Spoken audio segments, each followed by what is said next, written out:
বাংলাদেশকে যদি আপনি ইসলামী রাষ্ট্র হিসেবে করতে চান, আগে এই দেশের মধ্যে যে পয়জনগুলো আছে এগুলোকে দূর করতে হবে। সমস্ত পয়জনকে ধুয়ে সাফ করতে হবে। তারপরে যে খেলাফা বা শরিয়া বা ইমারা যেটাই আসুক, ইমারা এক জিনিস, খেলাফা আর এক জিনিস। আমি এক কথায় বোঝাচ্ছি ইসলামী রাষ্ট্র ব্যবস্থা, এক ইসলামী রাষ্ট্র ব্যবস্থা। যদি ইসলামী রাষ্ট্র ব্যবস্থা তারপরে আসে জমিন সাফ করার পরে, তখন সেটা সাস্টেইন করবে ইনশাআল্লাহ। আর যদি ময়লার মধ্যেই ইসলামী রাষ্ট্র কায়েম করতে চান, তখন হবে উদাহরণটা এরকম যে আপনি এই নোংরা ড্রেনের মধ্যে নেমে গায়ে সাবান মাখা শুরু করছেন, হাততে কোনো লাভ হবে, বরং ওই নোংরাই আপনাকে খেয়ে ফেলবে। ঠিক আছে, ডেমোক্রেটিক সিস্টেমের মধ্য দিয়ে যদি আমাদের ভাইরা ক্ষমতা যেতে পারে, যাক না, সমস্যার কিছু নেই। এটা কতটুকু জায়েজ না জায়েজ, হালাল হারাম সুন্নাত, এদিকে আমি যাচ্ছি না। এবং এটা নিশ্চিত তারাও জানে এটা সুন্নাত না, তারাও জানে এটা কি না, সুন্নাত পদ্ধতি না। কারণ রাসূলুল্লাহ সাল্লাল্লাহু আলাইহি ওয়াসাল্লাম দাওয়াতের মধ্য দিয়ে এবং সশস্ত্র যুদ্ধের মধ্য দিয়ে মানে মক্কা বিজয় করেছেন। দাওয়াতের মধ্য দিয়ে তিনি মদিনা রাষ্ট্র কায়েম করেছেন। তারপরে মদিনা রাষ্ট্রকে বেস করে আস্তে আস্তে আরও রাষ্ট্রকে এক্সপেন্ড করেছেন। বদর, উহুদ, খন্দক, খায়বার এগুলো হয়েছে, আস্তে আস্তে মক্কা বিজয় হয়েছে। মূল ছিল আগে মদিনা রাষ্ট্রটা কায়েম করা। তো আমরা যে কোনোভাবেই হোক মদিনা রাষ্ট্রটা আমাদের কায়েম করতে হবে আগে। তারপরে ইনশাআল্লাহ তাআলা দেখবেন, হ্যাঁ, ওই অখণ্ড ভারত আমরাও কায়েম করবো ইনশাআল্লাহ। সংখ্যা দিয়ে কিচ্ছু না, ওদের সংখ্যাকে আমরা ভয় পাই? ওদের সংখ্যাকে ভয় পাওয়ার কিচ্ছু নাই, সংখ্যাকে ভয় পাওয়ার কিচ্ছু নাই। কারণ এই যে কোরআন, আমার সামনে যে কোরআনটা আছে, এটা দেখে একটু খারাপ লাগলো। কোরআনের যে অবস্থা, এটা খুব মনের কষ্ট দিল আর কি। কোরআনটা হবে চকচকা, এটা দেখে বোঝা যাচ্ছে এটা অনেকদিন কেউ পড়েই নেই। আপনাদের বাসার যদি কোরআনের এই হালত হয়, তাহলে আমাদের দ্বারা দিন কায়েম হবে না। আপনার কোরআনের হালত হবে এমন যে কোরআনে এক বিন্দু পরিমাণ কোনো ময়লা নাই, প্রত্যেকদিন আপনার হাতের স্পর্শেই ময়লা দূর হয়, তখন এই কোরআন আপনার পক্ষে কথা বলবেন ইনশাআল্লাহ। ভাই, কোরআনের কাছে চলে আসেন, আর দেরি করেন না, সময় নাই। আল্লাহ পাক সবাইকে কবুল করেন, আমিন। এই মসজিদগুলোকে কাজে লাগান, এখানে তালিমি বৈঠক চালু করেন প্রত্যেক সপ্তাহে। আমি যদি প্রত্যেক মাসে রংপুরে আসি, প্রত্যেক মাসে সময় দেবো ইনশাআল্লাহ। আপনারা এখানে ইমাম ঠিক করেন, খতিব ঠিক করেন এবং ওই যে টিচার ঠিক করেন, করে আপনারা কোরআন শিক্ষার ব্যাচ চালু করেন, কোরআনের তাফসীরের ক্লাস চালু করেন, তারপরে তুলনামূলক আরবি ভাষা শিখেন। মানে এগুলো শিখে নেন তাড়াতাড়ি, সময় নাই এগুলো, আমাদের হাতে সময় কম। এগুলো আজকে থেকে 10 বছর আগেই শেখা উচিত ছিল, তাই না? কিন্তু আমাদের এই সেকুলার শিক্ষা ব্যবস্থা আপনার জীবন থেকে 20 বছর কেড়ে নিছে। 20 বছর পড়াশোনা করার পরে আমি চ্যালেঞ্জ করতেছি, এই যে লাখ লাখ টিচারকেও যদি আপনি কোরআন তেলাওয়াত ধরেন, সহি বলতে পারেন, অথচ তারা জাতির শিক্ষক হয়ে বসে আছে। সেকুলার শিক্ষা ব্যবস্থাটা আমাদের জীবন থেকে পুরা ইসলামের হকটাকে নষ্ট করে ফেলছে। আপনার অধিকার ছিল যে আপনি একজন স্কুলের স্টুডেন্ট, আপনি কোরআন পড়তে পারবেন। আপনি একজন কলেজের স্টুডেন্ট, আপনি কোরআনের তাফসীর করতে পারবেন। আপনি একজন ইউনিভার্সিটি পাস করেছেন, আপনি হাদিসও পড়তে পারবেন, এবারও তো দিতে পারবেন, এরাও দিতে পারবেন। এটা আপনার হক ছিল, কিন্তু এই হকটা নষ্ট করছে কারা? এই সেকুলার শিক্ষা ব্যবস্থা নষ্ট করে ফেলছে। এখন তো কিছু করার নাই। তো এটাতে আমাদের দোষ কি? আমাদের দোষ হচ্ছে আমরাই তো তাদেরকে ভোট টোট দিয়ে উপরে উঠেছিলাম। আমাদের বাপরা উঠাইছে, আমাদের বাবারা উঠাইছে, তার বাবার উঠাইছে। আমরা তো ওই সময় ইনসাফ করি নাই, ফল আমাদেরকে ভোগ করতে হয়েছে। আপনি এই প্রসঙ্গটা দুটো কথা বলেই ফেলেন, নাহলে আমি মানে হকাদায় হয় না। একটা মুসলিম ঘরের ছেলে, তার অধিকার নাই প্রাইমারি স্কুলে গিয়ে সে কোরআন শিখবে? আচ্ছা, আমাদের মৌলিক অধিকার কি? খাদ্য, বস্ত্র, বাসস্থান, শিক্ষা, চিকিৎসা, 5টা বলি না? তো কোরআন আমার মৌলিক অধিকার না? মুসলিম পরিবারের সন্তান আমি, কোরআন আমার মৌলিক অধিকার না? তারপর প্রাইমারি স্কুল আপনাকে শিখায় নাই, হাই স্কুল আপনাকে শিখায় নাই, এমনকি কারমাইকেল শিখাইছে আপনাকে, বেগম রোকেয়া বিশ্ববিদ্যালয় শিখাইছে, এরাও শিখায় নাই। এমনকি বিসিএস ক্যাডার হচ্ছেন কোরআন ছাড়াই, ডক্টর হচ্ছেন কোরআন ছাড়াই, ইঞ্জিনিয়ার হচ্ছেনও কোরআন ছাড়াই। এমনকি শিক্ষা কমিশন গঠন হচ্ছে, ওই কমিশনের লোকদেরও কোরআনের জ্ঞান নাই। টকশোতে এসে আবার ঠিকই পটর করে, কোরআনে পড়তেও পারে না, টকশোতে এসে পটর করে। এই তো বিগত 10 বছর তো টকশোর বছর ছিল, খালি টকশো, দেখেন নাই? আলোচনা একটা ন্যারেটিভ তৈরি করা হচ্ছিল, ইসলাম নিয়ে যারাই কথা বলবে এরাই জঙ্গি, এরাই মৌলবাদী, এরাই সন্ত্রাসী। হ্যাঁ, তো কিভাবে মানুষের ব্রেন ওয়াশ করা হয়েছে। আমি আসলে অবাক হয়ে গেছি এই ঘটনাটাতে, জুলাইয়ের ঘটনায়, যে যুব সমাজকে ধ্বংস করার জন্য তারা 20 বছর ঢেলে দিছে, ওই যুব সমাজই তাদেরকে পিটাই বের করছে। আল্লাহ পাকের কি পরিকল্পনা! আপনাদেরকে ধ্বংস করার জন্য 20 বছর ধরে তারা সিলেবাস কারিকুলাম করছে। আপনাদেরকে শরৎচন্দ্র পড়াইছে, বঙ্কিমচন্দ্র পড়াইছে, হুমায়ুন আহমেদ পড়াইছে, হুমায়ুন আজাদ পড়াইছে, হ্যাঁ, শেক্সপিয়ার পড়াইছে, আর কত কি পড়াইছে, কোরআন পড়তে দেয় নাই, নামাজের স্বাধীনতা দেয় নাই, পর্দার স্বাধীনতা দেয় নাই, আমাদের বোন পর্দা করে পরীক্ষা দিতে গেছে, নেকাব খুলে ফেলা হয়েছে, কি করে নাই, কিন্তু ওই ছাত্র জনতার হাতেই পিটানি খাইতে হয়েছে। আল্লাহ পাকের দেখছেন কি একটা মিরাকেল, আল্লাহ পাকের কি মানে কুদরত, ক্যারিশমা। ঠিক কিরকম হয়েছে জানেন?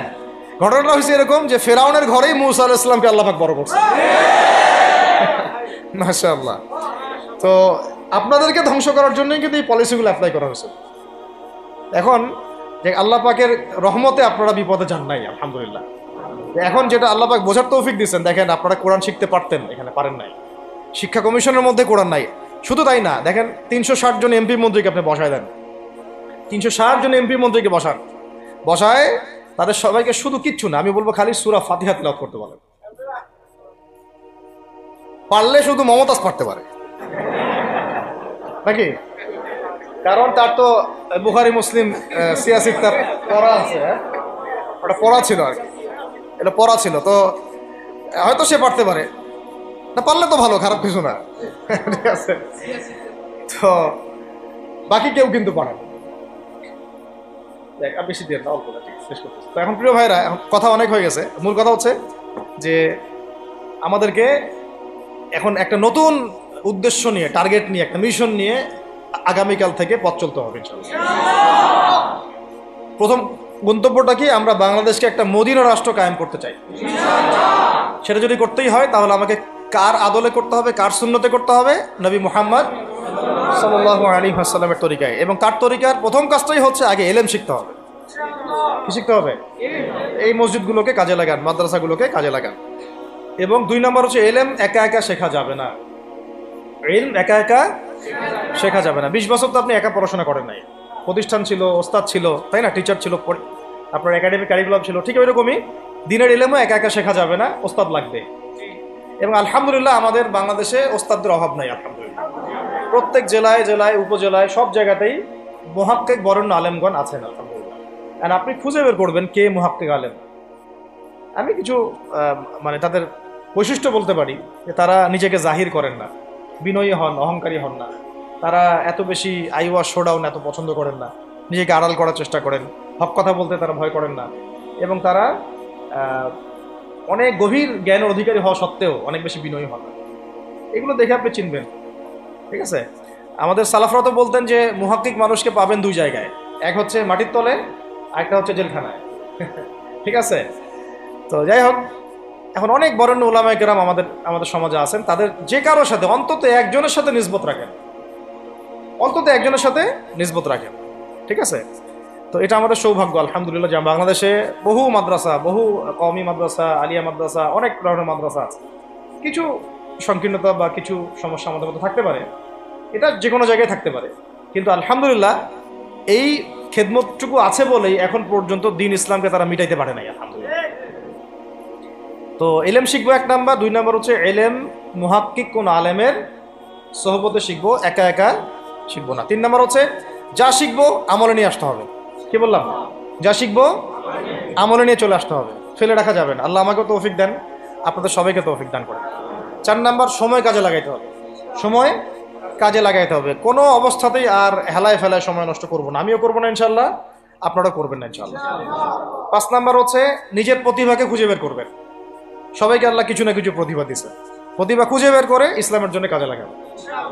6 নাম্বার হচ্ছে যাদের রিজিক হালাল তাদের তো আলহামদুলিল্লাহ কোনো সমস্যা নেই, যাদের হারাম রিজিক আজকে ছাড়তে হবে। কোনো সুদের সাথে সম্পৃক্ত থাকা যাবে না, কোনো ঘুষ, কোনো দুর্নীতি, কোনো মাপে কম দেওয়া, কোনো হারামে আমি খাবো না, আমি কোনো হারামের কাছে যাব না। আর উত্তরবঙ্গের বড় বড় ফেতনাগুলোর মধ্যে এই সুদী এনজিওদের ফেতনাও আছে, কাদিয়ানিদের ফেতনাও আছে, তাই না? তারপরে আপনার এই যে ইসাই মুসলিমদের একটা ফেতনা আছে না, একটা ফেতনা আছে। তারপরে এই আপনার বিড়ি ফ্যাক্টরি, তামাক ফ্যাক্টরির এগুলো ফেতনা আছে, হারাম খাবার।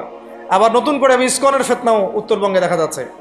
তো এই ফেতনাগুলোকে চিহ্নিত করে আপনাকে বেঁচে থাকতে হবে এবং রিজিকটাকে হালাল করে ফেলতে হবে, ঠিক আছে? এর পাশাপাশি হচ্ছে 6 নম্বর বলবো যে পরিবারগুলো গড়ে তুলতে হবে। প্রত্যেকটা পরিবার হবে একটা দুর্গ, মানে আমার পরিবার হচ্ছে আমার একটা ইসলামিক রাষ্ট্রের মতো। এই পরিবারের মধ্যে অনইসলামিক কোনো কাজ চলে না। পরিবারের মালিক কি? আমি না? এখানে কি রাষ্ট্র আমাকে হস্তক্ষেপ করতে পারবে? তা আমার পরিবার আমার কন্ট্রোলে চলবে, একদম ইসলামিক অনুশাসন অনুযায়ী চলবে, ডানে বামে নড়তে পারবে না। এভাবে আপনাকে শক্ত থাকতে হবে। 7 নম্বর হচ্ছে এখন থেকে তাবলিগের কাজ সবাইকে করতে হবে। কতটুকু করবেন? যতটুকু আপনি জানেন, যতটুকু আপনি জানেন। যেটা জানেন না ওইটা নিয়ে কথা বলার দরকার নেই। আর সমাজে কিছু ইখতলাফি মাসালাগুলো আছে যেগুলোকে নিয়ে কিছু মানে মোটা বুদ্ধির মানুষেরা আর কি মসজিদগুলো ভাগ করে ফেলে, ঠিক আছে, এই পাল্লায় পড়া যাবে না। ইখতলাফি মাসালাগুলো সাহাবীদের যুগ থেকেই ছিল, এগুলো নিয়ে মতবিরোধের সুযোগ নাই। এটা তার কাছে এই মাসালাটা অথেন্টিক মনে হয়, সে আমল করতেছে করুক। আমার কাছে এই ফিকহের আলোকে এটা বেশি অথেন্টিক মনে হয়, আমি এটা আমল করতেছি। এগুলো নিয়ে কোনো রকমের আর দ্বন্দ্বে যাবেন না। বরং আমরা এখন ঐক্যবদ্ধ হব কিসের ভিত্তিতে? আমরা ঐক্যবদ্ধ হব আকীদা, আমল এবং মানহাজের ভিত্তিতে। আমাদের আকীদা আহলুস সুন্নাহ ওয়াল জামাআর আকীদা থাকবে, আমল থাকবে সাহাবীওয়ালা আমল, এবং মানহাজ থাকবে আমরা সালাফদের আদলে বাংলাদেশে দিন কায়েম করতে চাই। খালাস। আর যারা দিন কায়েমের কথা বলবে না ওদের সাথে আমার ঐক্য হবে না। কি হবে? দিন কায়েমের কোনো ফিকির নাই, তার সাথে আমার ঐক্য হবে কিভাবে? তার ফিকির আছে শুধু মসজিদ নিয়ে আর অন্য কিছু নিয়ে, তার দল নিয়ে বা তার মানে আরও তো আছে অনেক কিছু আর কি, এইগুলো নিয়ে। তো ওইগুলো বাদ দিলাম। এই আমর বিল মারুফের কাজ সবাইকে করতে হবে, এবং একই সাথে সবাইকে এখন থেকে প্রতিবাদী হতে হবে, অন্যায়ে নিষেধ করতে হবে। এলাকায় অন্যায় হতে দিবেন না আপনারা। এলাকার মধ্যে জুয়া খেলবে কেন? আপনারা প্রতিবাদী হবেন। এখানে গাঁজা খাবে কেন? আপনি প্রতিবাদী হবেন। মাদকের আকারা হবে কেন? আপনারা প্রতিবাদ করবেন। এখন তো আপনি পুলিশ প্রশাসনের অপেক্ষায় বসে থাকার সময় নাই তো এখন আপনার। একজন নেককার, মুত্তাকি, পরহেজগার মানুষ প্রত্যেকটা এলাকায় থাকা দরকার।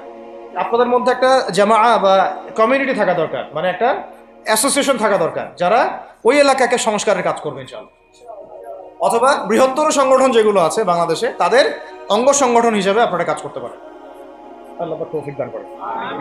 মানে একটা চেইন অফ কমান্ড গড়ে তুলতে হবে দেশব্যাপী। এটা অলরেডি আছে, এবং নতুন করেও যদি কেউ চায় যে আমি কিছু অ্যাসোসিয়েশন করব যেটা আমর বিল মারুফের কাজ করবে, নেহির মুনকারের কাজ করবে, তাহলে এটা করতে পারে ইনশাআল্লাহ। আর এর সাথে আমি বলবো যে আমাদের জান, মাল, সময়, শ্রম, কয়টা কথা বললাম? জান, মাল, সময় এবং শ্রম। জান, আমাদের মাল, আমাদের সময়, আমাদের শ্রম, এই 4টা জিনিসকে আল্লাহর জন্য ওয়াকফ করে দিতে হবে। দুনিয়াতে মুসাফির আমরা, দুনিয়াতে কি আমরা মুসাফির। আমাদেরকে পাঠানোই হয়েছে আল্লাহর ইবাদত করার জন্য। এবং শুধু একা ইবাদত করবো কেন? আমি কি স্বার্থপর? আমার পরিবারটাও করতে হবে। এবং শুধু পরিবার কেন করবো, আমার সমাজটাও করতে হবে, আমার রাষ্ট্রটাকেও করতে হবে। কারণ রাষ্ট্রীয় কাঠামোতে ইসলাম না থাকলে আমি সমাজ চেঞ্জ করতে পারবো না। সহজ কথা। সব কথা কিন্তু ওই গোড়াতে গিয়ে ঠেকতেছে। কারণ রাষ্ট্র ব্যবস্থায় যদি ইসলাম না যায়, রাজনীতির মধ্যে ইসলাম যদি না যায়, এবং একটা ইসলামিক শরিয়া ভিত্তিক বা ইমারা ভিত্তিক রাষ্ট্র যদি কায়েম না হয়, এই শব্দগুলো হয়তো তারা বুঝে না।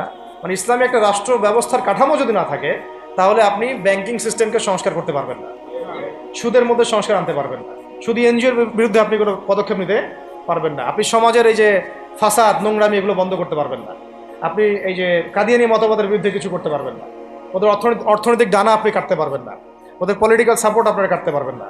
তারপরে ওই জায়গায় ইসলাম না গেলে এই সাংস্কৃতিক আগ্রাসনগুলো কাটাতে পারবেন না।